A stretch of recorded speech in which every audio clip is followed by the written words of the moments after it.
in 500 top companies to 1 crore youth in 5 years. They will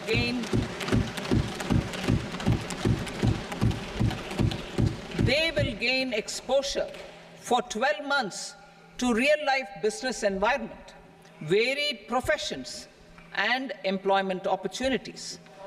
An internship allowance of 5,000 per month, 5,000 rupees per month, along with a one-time assistance of 6,000 rupees will be provided. Companies will be expected to bear the training cost and 10% of their internship cost from their CSR funds. Industrial parks.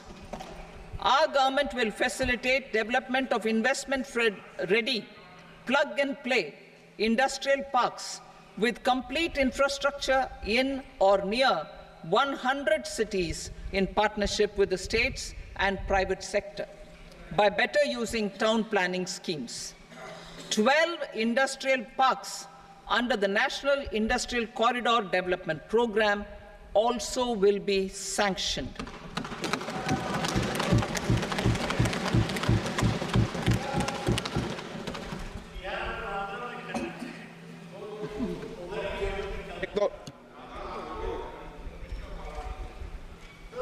Veji member, no, please, Petier.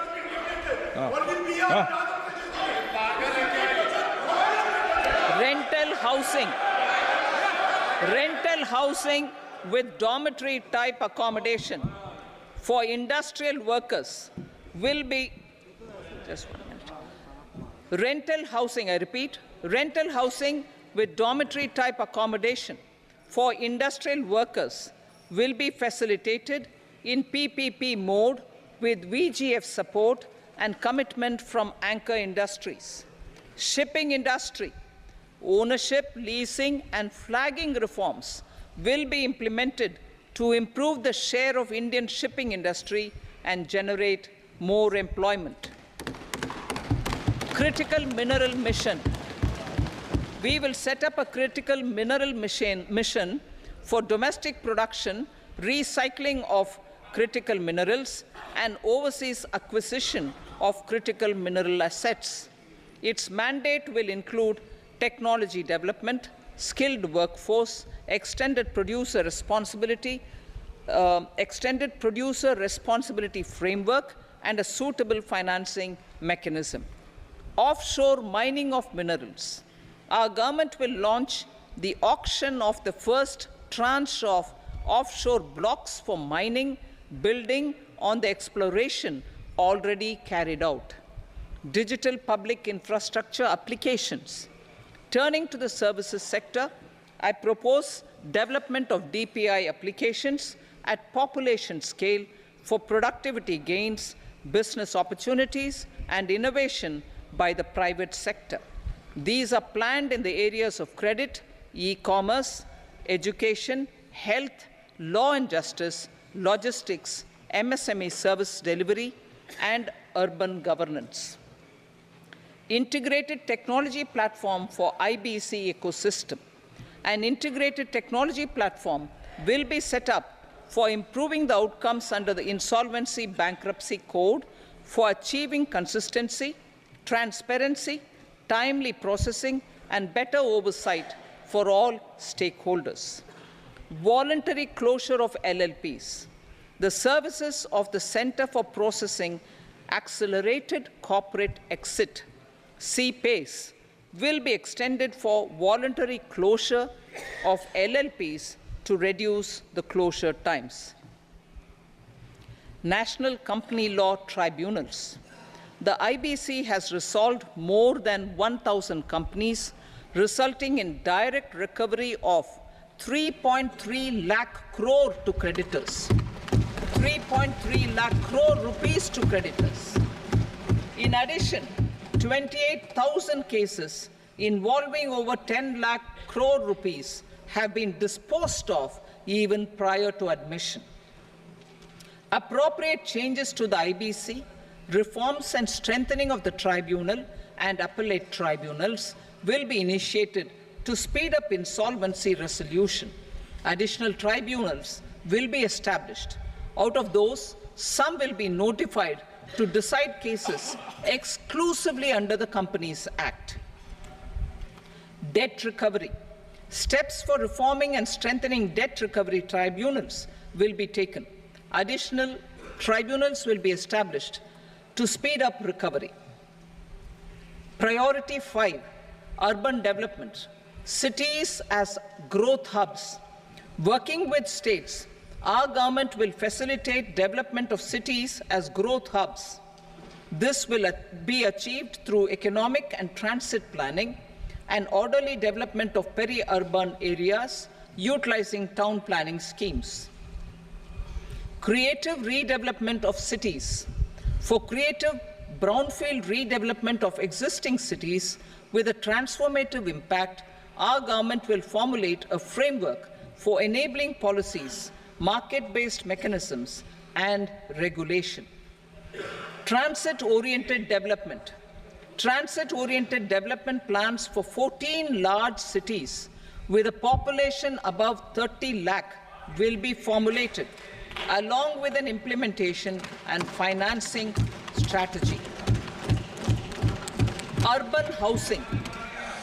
Under the PM Awas Yojana, Urban 2.0, housing needs of 1 crore urban poor and middle-class families will be addressed with an investment of 10 lakh crore rupees.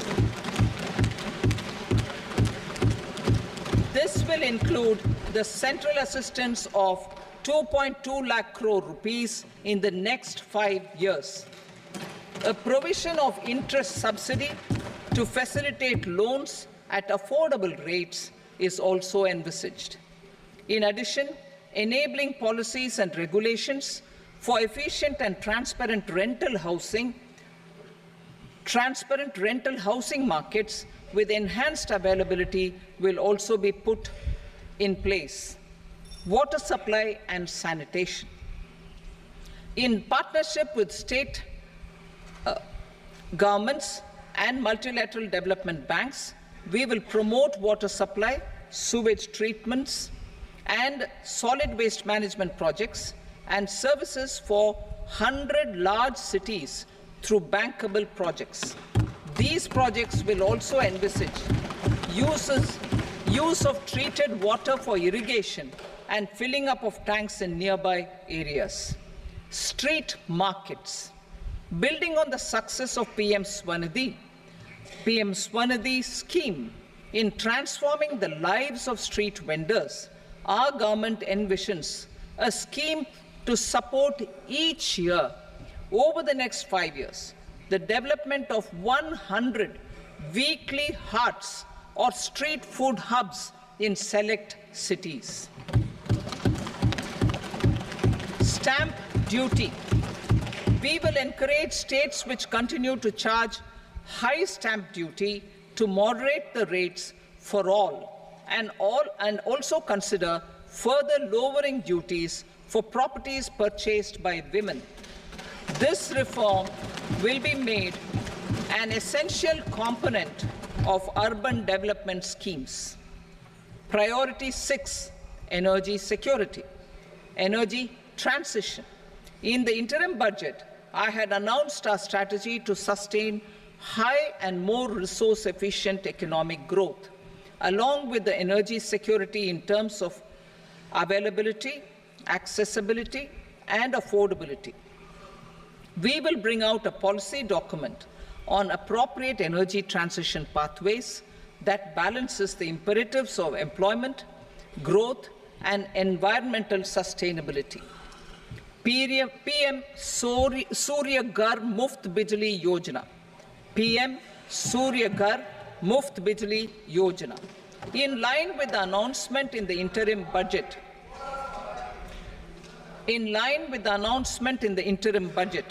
PM Surya Ghar Muft Bijli Yojana has been launched to install rooftop solar plants to enable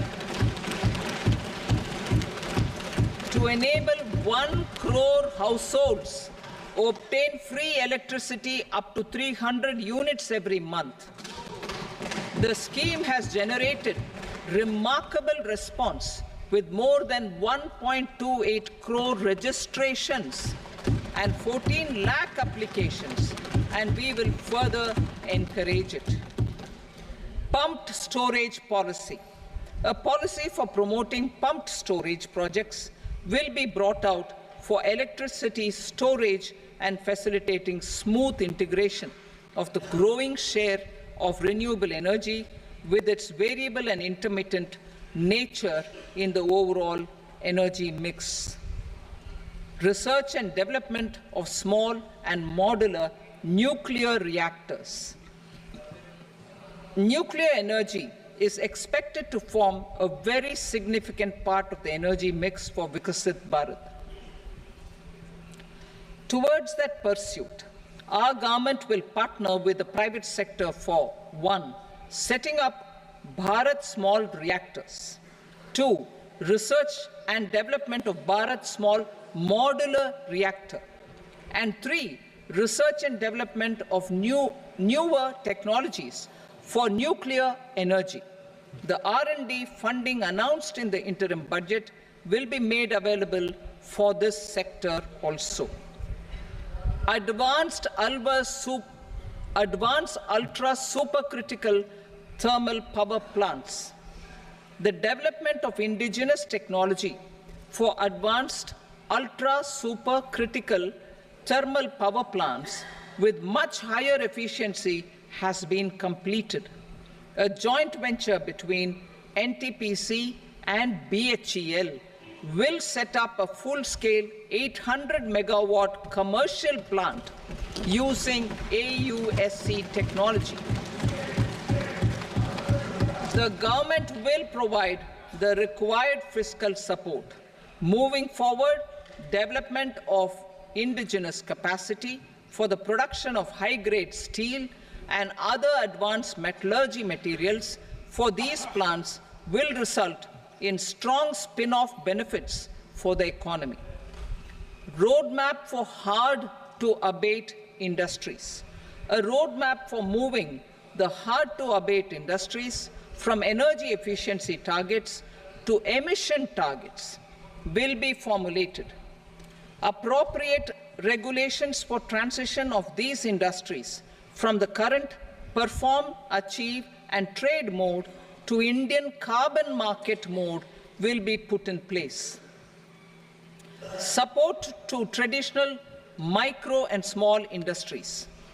An investment-grade energy audit of traditional micro and small industries in 60 clusters, including brass and ceramic, will be facilitated.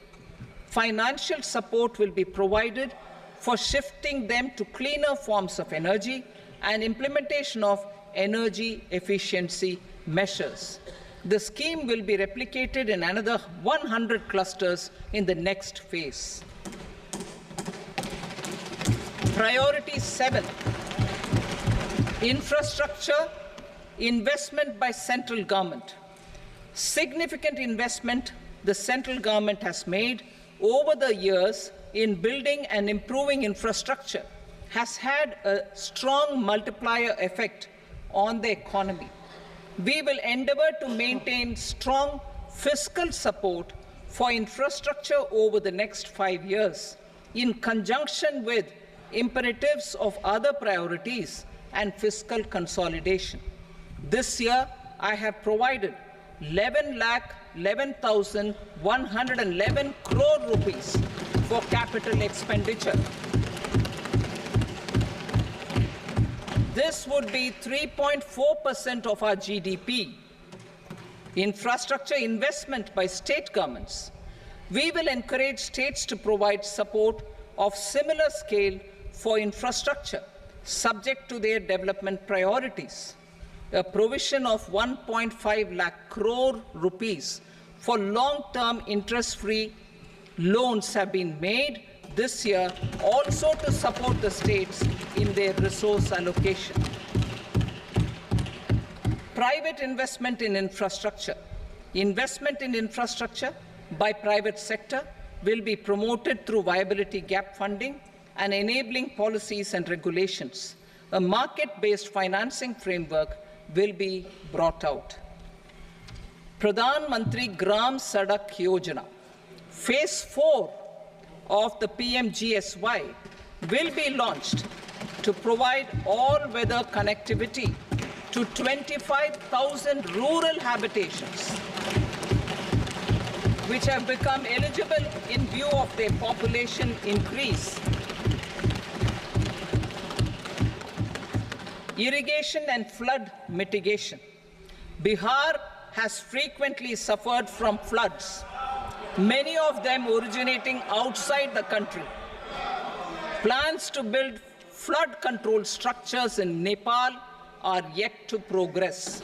Our government, through the Accelerated Irrigation Benefit Program and other sources, will provide financial support for projects with estimated cost of 11,500 crore rupees, such as the Kosi-Michi intra-state link and 20 other ongoing and new schemes, including barrages, river pollution abatement, and irrigation projects. In addition, survey and investigation of Kosi-related flood mitigation and irrigation projects will be undertaken.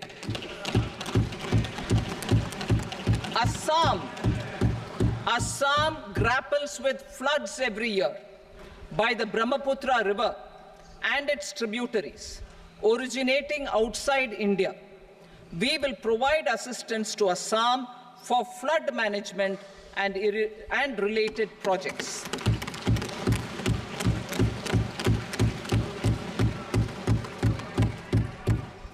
Himachal Pradesh suffered extensive losses due to floods last year. Our government will provide assistance to the state for reconstruction and rehabilitation through multilateral development assistance.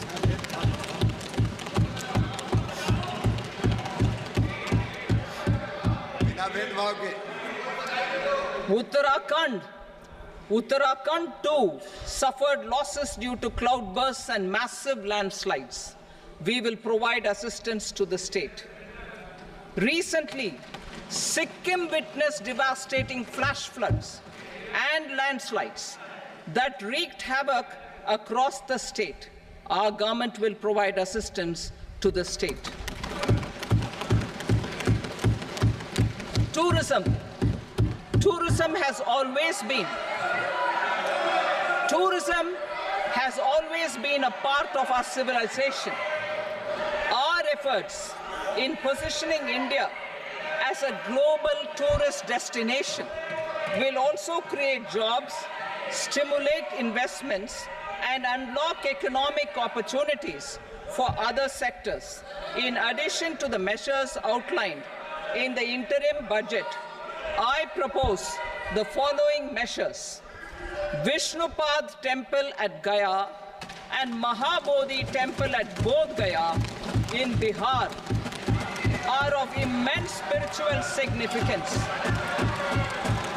Comprehensive development of Vishnupad Temple Corridor and Mahabodhi Temple Corridor will be supported, modeled on the successful Kashi Vishwanath Temple Corridor to transform them into world-class pilgrim and tourist destinations. Rajgir holds immense religious significance for Hindus, Buddhists, and Jains. The 20th Tirthankara Muniswarata Temple in the Jain temple complex is ancient.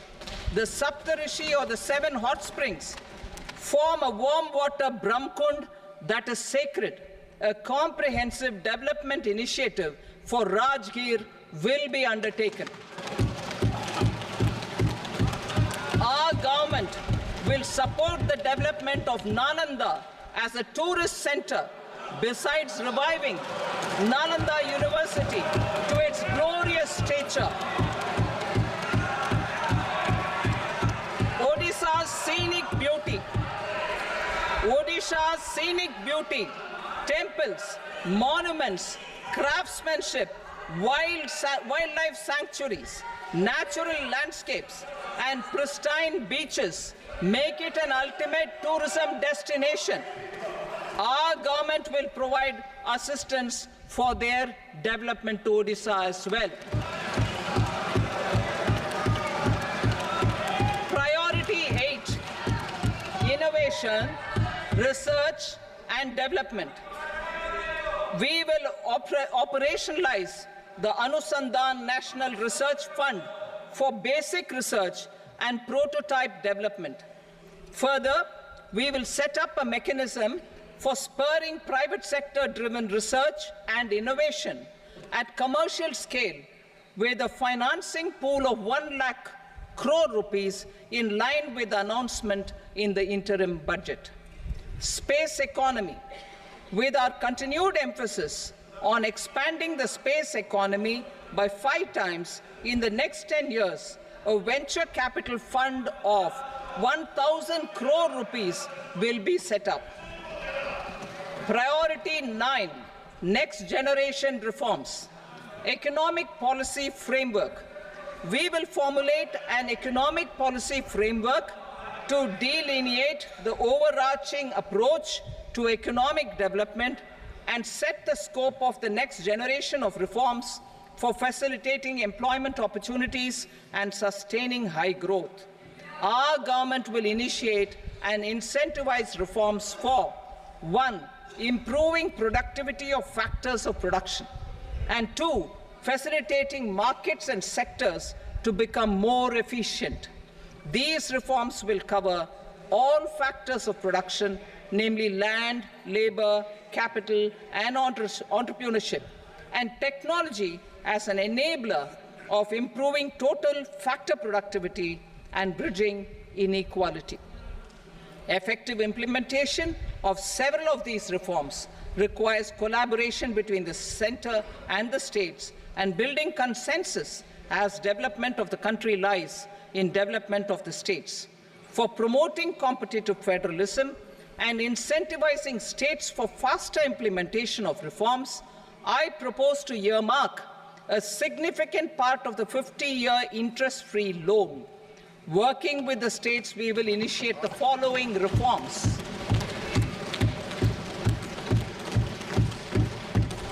Land-related reforms and actions, both in the rural and urban areas, will cover land administration, will cover 1. Land administration, planning and management, and 2. Urban planning usage and building bylaws. These will be incentivized for completion within the next 3 years through appropriate fiscal support. Rural land-related actions. Rural land-related actions will include 1. Assignment of unique land parcel identification number, UL PIN, or Bhu Aadhaar for all lands. 2. Digitization of cadastral maps. 3. Survey of subdivisions, survey of map subdivisions, ownership. 4. Position of urban local bodies. Labor-related reforms. Services to labor. Our government will facilitate the provision of a wide array of services to labor, including those for employment and skilling. A comprehensive integration of eShram portal with other portals will facilitate such one-stop solution. Open architecture databases for the rapidly changing labor market, skill requirements, and available job roles, and a mechanism to connect job aspirants with potential employers and skill providers will be covered in these services. Shram Suvidha and Samadhan portal. Shram Suvidha and Samadhan portal will be revamped to enhance ease of compliance for industry and trade. Capital and entrepreneurship related reforms, financial sector vision and strategy. For meeting financing needs of the economy, our government will bring out a financial sector vision and strategy document to prepare the sector in terms of size, capacity, and skills. This will set the agenda for the next 5 years and guide the work of the government, regulators, financial institutions, and market participants. Taxonomy for climate finance. We will develop taxonomy for climate finance for enhancing the availability of capital for climate adaptation and mitigation. This will support achievement of the country's climate commitments and green transition. Variable capital company structure. We will seek the required legislative approval for providing an efficient and flexible mode for financing leasing of aircrafts and ships and pooled funds of private equity through a variable company structure. Foreign direct investments and overseas investment. The rules and regulations for foreign direct investment and overseas investments will be simplified to 1. Facilitate foreign direct investments, 2. Nudge prioritization, and 3. Promote opportunities for using Indian rupee as a currency for overseas investment. NPS Vatsalya. NPS Vatsalya, a plan for contribution by parents and guardians for minors, will be started. On attaining the age of majority, the plan can be converted seamlessly into a normal NPS account. Use of technology. We have successfully used technology for improving productivity and bridging inequality in our economy during the past 10 years. Public investment in digital infrastructure and innovations by the private sector have helped in improving access of all citizens, particularly the common people, to market resources, education, health and services. We will step up adoption of technology towards digitalization of the economy. Ease of doing business. For enhancing ease of doing business, we are already working on the Jan Vishwas Bill 2.0. Further, states will be incentivized for implementation of the business reforms, action plans, and digitalization. Data and statistics. For improving data governance, collection, processing and management of data and statistics, different sectoral databases, including those established under the Digital India Mission, will be utilized with active use of technology tools. New pension scheme. The committee to review the NPS has made considerable progress in its work. I'm happy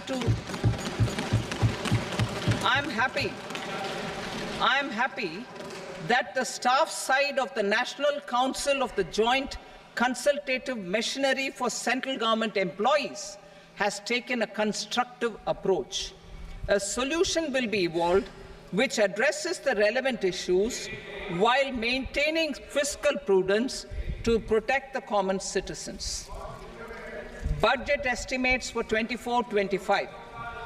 For the year 24-25, total receipts other than borrowings and the total expenditure are estimated at 32.07 lakh crore rupees and 48.21 lakh crore rupees respectively. The net tax receipts are estimated at 25.83 lakh crore rupees. The fiscal deficit is estimated at 4.9% of the GDP. The gross and the net market borrowings through dated securities during 24-25 are estimated at 14.01 lakh crore rupees and 11.63 lakh crore rupees respectively. Both will be less than that in 23-24.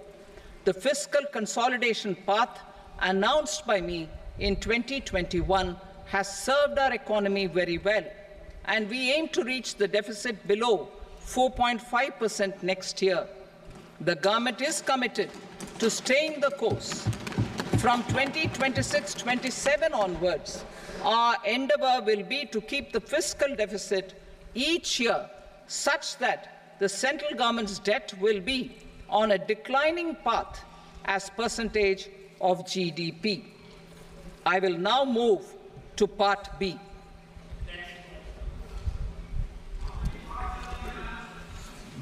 Indirect taxes. Sir, I start with GST. It has decreased tax incidence on the common man, reduced compliance burden and logistics cost for trade and industry, and enhanced revenues of the central and the state governments.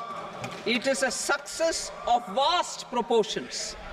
To multiply the benefits of GST, we will strive to further simplify and rationalize the tax structure and endeavour to expand it to the remaining sectors.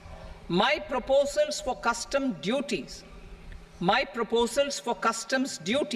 intend to support domestic manufacturing, deepen local value addition, promote export competitiveness, and simplify taxation while keeping the interest of the general public and consumers surmount. In Budget 22-23, we reduced the number of customs duty rates. I propose to undertake a comprehensive review of the rate structure over the next 6 months to rationalize and simplify it for ease of trade, removal of duty inversion, and reduction of disputes. I shall now take up sector-specific customs duty proposals. Medicine and medical equipments. To provide relief to cancer patients, I propose to fully exempt 3 more medicines from customs duties.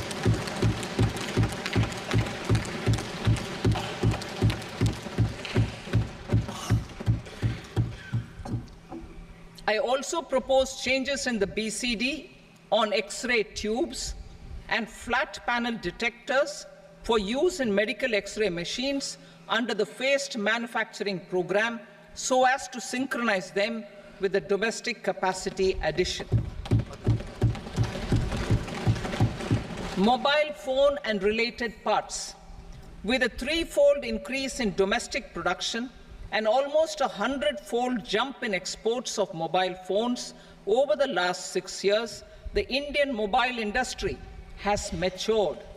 In the interest of consumers, I now propose to reduce the BCD on mobile phone, mobile PCBA, and mobile charger to 15%.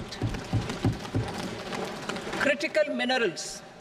Minerals such as lithium, copper, cobalt, and rare earth elements are critical for sectors like nuclear energy, renewable energy, space, defense, telecommunications, and high-tech electronics.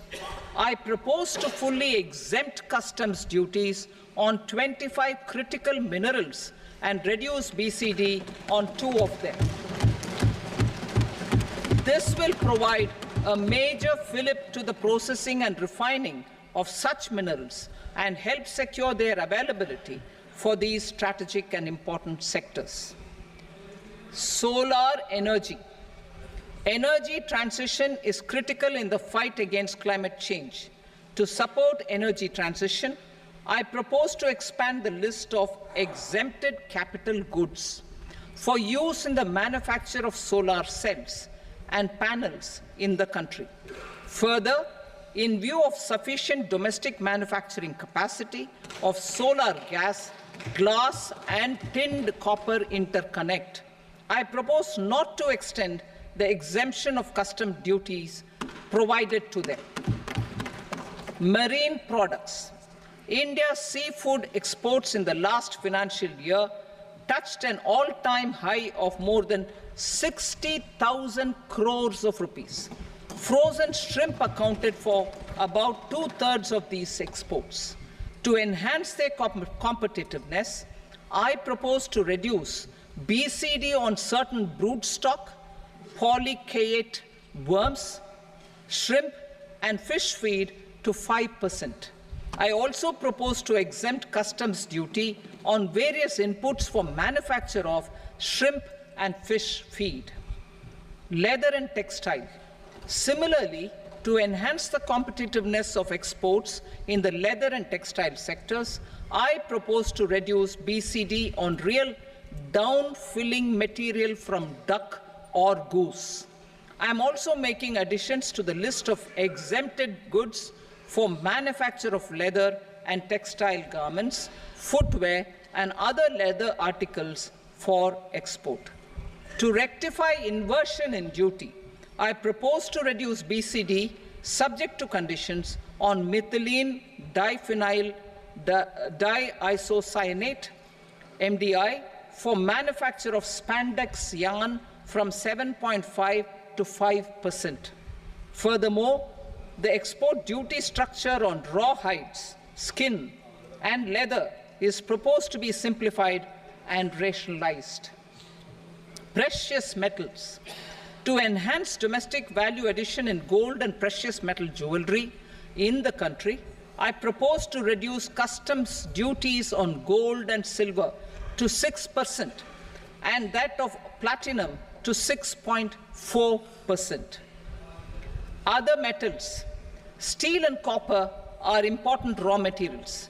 To reduce their cost of production, I propose to remove the BCD on ferronickel and blister copper. I am also continuing with nil BCD on ferrous scrap and nickel cathode and concessional BCD of 2.5% on copper scrap. Electronics. To increase value addition in the domestic electronics industry, I propose to remove the BCD subject to conditions on oxygen-free copper for manufacture of resistors. I also propose to exempt certain parts for manufacture of connectors. Chemicals and petrochemicals. To support existing and new capacities in the pipeline, I propose to increase the BCD on ammonium nitrate from 7.5% to 10%. Plastics. PVC flex banners are non-biodegradable and hazardous for environment and health. To curb their imports, I propose to raise the BCD on them from 10 to 25%. Telecommunication equipment. To incentivize domestic manufacturing, I propose to increase the BCD from 10 to 15% on PCBA of specified telecom equipment. Trade facilitation. To promote domestic aviation and boat and ship MRO, I propose to extend the period for export of goods imported for repairs from 6 months to 1 year. I'll read that again. To promote domestic aviation and boat and ship maintenance, repair and operations, I propose to extend the period for export of goods imported for repairs from 6 months to 1 year. In the same vein, I propose to extend the time limit for re-import of goods for repairs under warranty from 3 to 5 years. I now move to direct taxes. We will continue our efforts to simplify taxes, improve taxpayer services, provide tax certainty, and reduce litigation while enhancing revenues for funding the development and welfare schemes of the government. It has been our endeavor to simplify taxation. We have taken a number of measures in the last few years, including introduction of simplified tax regimes without exemptions and deductions for corporate tax and for personal income tax. This has been appreciated by taxpayers. 58% of corporate tax came from the simplified tax regime in the financial year 22-23. Similarly, as per data available till now, for the last fiscal, more than 2/3 have availed the new personal income tax regime. Comprehensive review of the Income Tax Act. I am now announcing a comprehensive review of the Income Tax Act 1961. The purpose is to make the Act concise, lucid, easy to read and understand. This will reduce disputes and litigation, thereby providing tax certainty to the taxpayers. I will also bring down the demand embroiled in litigation. It is proposed to be completed in 6 months. A beginning is being made in the Finance Bill by simplifying the tax regime for charities, tedious rate structures, provisions of reassessment and such provisions, and capital gains taxation. Simplification for charities and tedious. The two tax exemption regimes for charities are proposed to be merged into one. The 5% TDS rate on many payments is being merged into the 2% TDS rate, and the 20% TDS rate on repurchase of units by mutual funds or UTI is being withdrawn. TDS rate on e-commerce operators is proposed to be reduced from 1 to 0.1%. Moreover, credit of TCS is proposed to be given in the TDS to be deducted on salary. Further, I propose to decriminalize delay for payment of TDS up to the due date of filing statement for the same. I also plan to provide a standard operating procedure for TDS defaults and simplify and rationalize the compounding guidelines for such defaults. Simplification of reassessment. I propose to thoroughly simplify the provisions for reopening and reassessment. An assessment hereinafter can be reopened beyond 3 years from the end of the assessment year only if the escaped income is 50 lakh rupees or more, up to a maximum period of 5 years from the end of the assessment year. Even in such cases, a time limit of 6 years before the year of the search, as against the existing time limit of 10 years, is being proposed. This will reduce tax uncertainty and disputes. Simplification and rationalization of capital gains. Capital gains taxation is also proposed to be hugely simplified. Short-term gains on certain financial assets shall henceforth attract a tax rate of 20%, while that on all other financial assets and all non-financial assets shall continue to attract the applicable tax rate. Long-term gains on all financial and non-financial assets, on the other hand, will attract a tax rate of 12.5%. For the benefit of the lower and the middle income classes, I propose to increase the limit of exemption of capital gains on certain financial assets to 1.25 lakh rupees per year. Listed financial assets held for more than a year will be classified as long-term, while unlisted financial assets and all non-financial assets will have to be held for at least 2 years to be classified as long-term. Unlisted bonds and debentures, debt mutual funds, and market-linked debentures, irrespective of holding period, however, will attract tax on capital gains at applicable rates. Taxpayer services. All the major taxpayer services under GST and most services under customs and income tax have been digitalized. All remaining services of customs and income tax, including rectification and order giving effect to appellate orders, shall be digitalized and made paperless over the next 2 years. Litigation and appeals.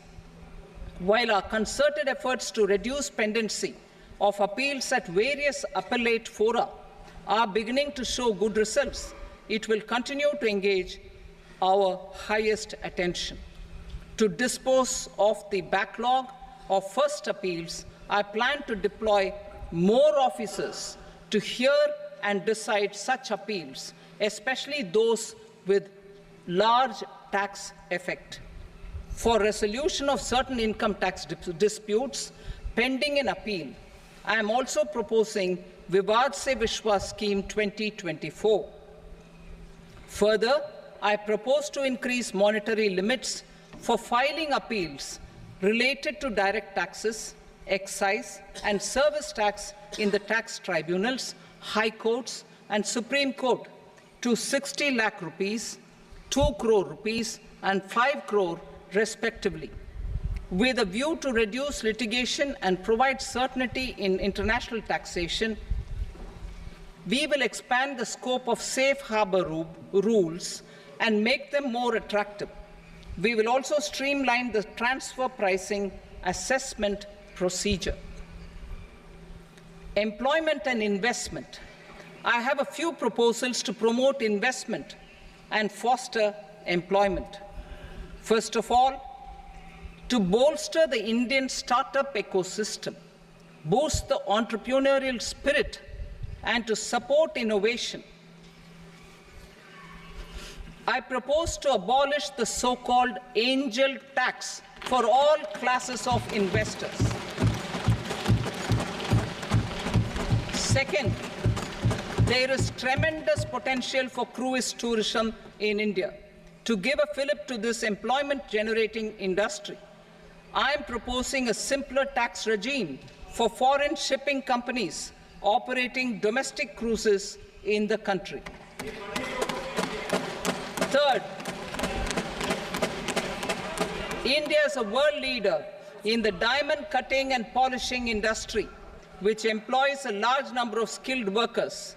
To further promote the development of this sector, we would provide for safe harbor rates for foreign mining companies selling raw diamonds in the country.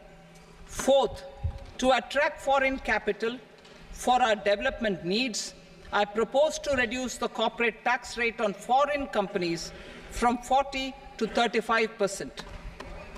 Deepening the tax base. I have a couple of proposals for deepening the tax base. First, security transaction tax on futures and options of securities is proposed to be increased to 0.02% and 0.1% respectively. Second, for reasons of equity, I propose to tax income received on buyback of shares in the hands of recipients. Other proposals: to improve social security benefits, deduction of expenditure by employers towards NPS is proposed to be increased from 10 to 14% of the employee's salary. Similarly, deduction of this expenditure up to 14% of salary from the income of employees in private sector, public sector banks and undertakings opting for the new tax regime is proposed to be provided. Indian professionals working in multinationals get ESOPs and invest in social security schemes and other movable assets abroad. Non-reporting of such small foreign assets has penal consequences under the Black Money Act. Such non-reporting of movable assets up to 20 lakh rupees is proposed to be depenalized. Other major proposals in the finance bill relate to withdrawal of equalization levy of 2%, expansion of tax benefits to certain funds and entities in IFSCs, and immunity from penalty and prosecution to Benamidar on full and true disclosure so as to improve conviction under the Benami Transaction Prohibition Act 1988. Personal income tax. Coming to personal income tax rates, I have two announcements to make for those opting for the new tax regime. First, the standard deduction for salaried employees is proposed to be increased from 50,000 to 75,000 rupees.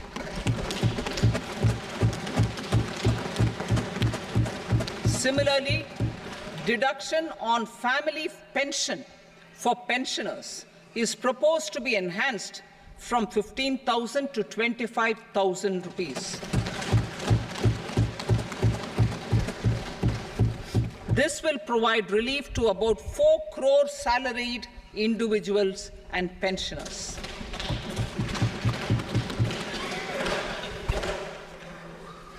Second, in the new tax regime, the tax rate structure is proposed to be revised as follows: 0 to 3 lakh rupees, nil; 3 to 7 lakh rupees, 5%; 7 to 10 lakh rupees, 10%; 10 to 12 lakh rupees, 15%; 12 to 15 lakh rupees, 20%; and above 15 lakh rupees, 30%.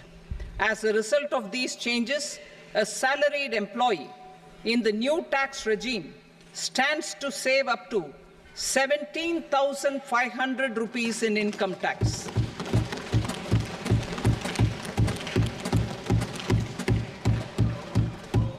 Apart from these, I am also making some other changes as given in the annexure.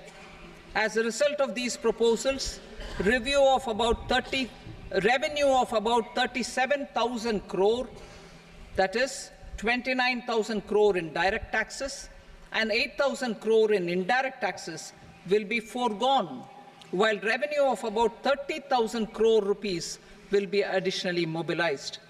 Thus, the total revenue foregone is about 7,000 crores annually.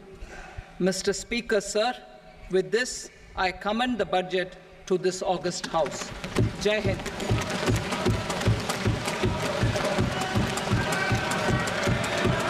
Item number 2. Item number 2.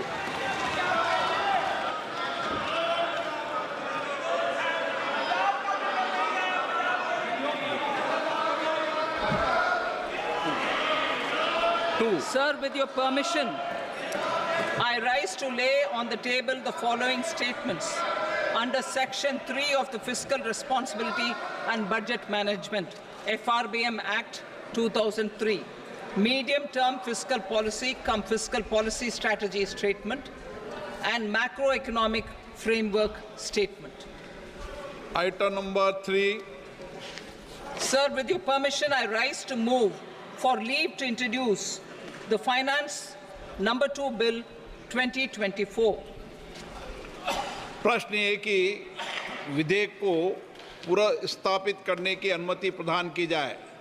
जो सदस्य इसके पक्ष में हाँ कहें, जो सदस्य विरोध में ना कहें। मेरे विचार में निर्णय हाँ वालों के पक्ष में अनुमति प्रदान की जाती है। माननीय मंत्री जी, अब विधेयक पुनर्स्थापित करें। Sir, I introduce the bill.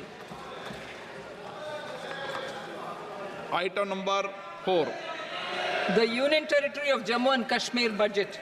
Sir, I rise to present a statement, Hindi and English versions, of the estimated receipts and expenditure of the Union Territory of Jammu and Kashmir for the year 24-25. सभा की कार्रवाई कल बुधवार दिनांक 24 जुलाई 2024 को प्राप्त 11 बजे तक के लिए स्थगित की जाती है।